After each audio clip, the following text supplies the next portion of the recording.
Well, Derek, a satisfying victory here in wintry conditions during a glorious summer in Ayrshire. Yeah, I thought the pitch played brilliant, but I thought the conditions with the wind getting up was really difficult. You don't mind the rain, but especially second half, the wind really got up and it made things more difficult for us. But it's a typical cup tie. You come away from home. I thought it was a terrific atmosphere. I thought we looked a good bit ahead of Ayr in the early part of the game. We get the early goal and then we get another goal. But I think you need to credit Ayr United for the response. They never gave it up. I thought they played with loads of spirit, some good play, and they caused us problems in the counter-attack and when we gave away cheap possession. So I think when they get their goal before half-time, when you're only one goal away from home in a cup tie, you've still got work to do, and that was the case because we passed up loads of opportunities to get the third goal, hitting the bar. So I think that we're hitting the bar and hitting a few chances.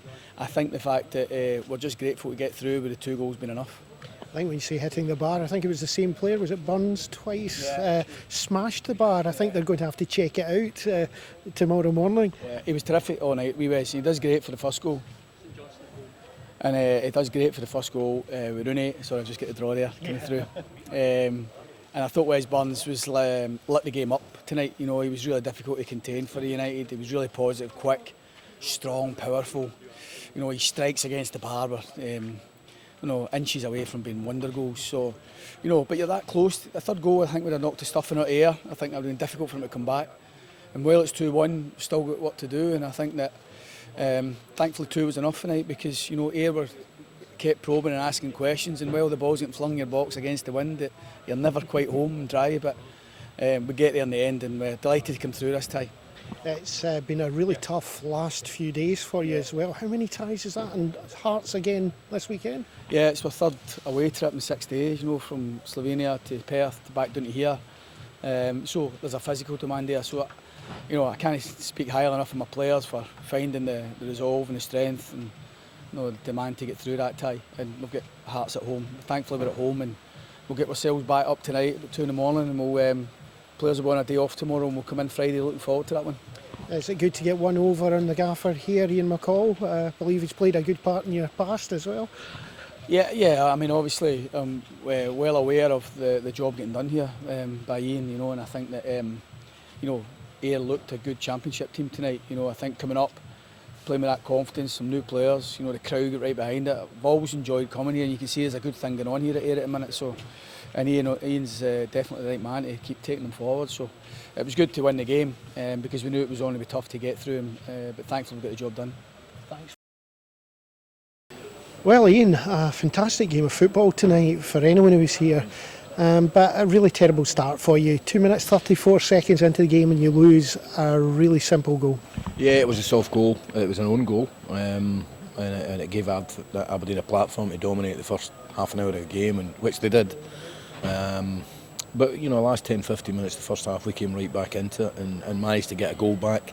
Actually, ironically, Alan Forrest had the best chance of our game at 1-0 after 10-15 minutes when he was through and goal and tried to lob it instead of taking it in and finishing it. So, but second half I thought, I would never say Aberdeen didn't deserve to win. I think they probably did, but second half we certainly had good opportunities to score, and I'm sure you're going to ask me about the penalty because the referees are supposed to be clamping down on that, and it looked a clear penalty to us.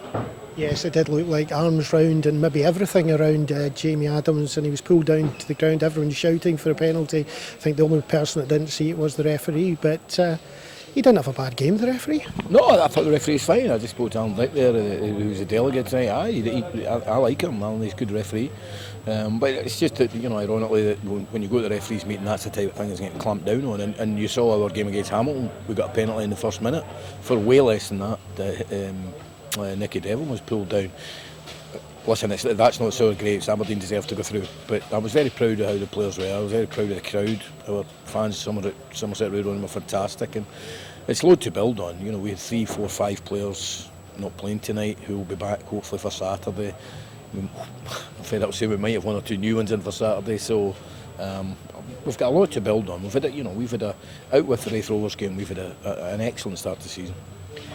Brian Gilmer coming back as early as he has is really positive, and also he had some shot blocked which looked goalward all the time. Well, knowing Gilly, that was going in, aye. But you've got to credit Aberdeen, whatever defender it was, to get the block in. He put his body in the line for him, and I'd have said that would have been a goal.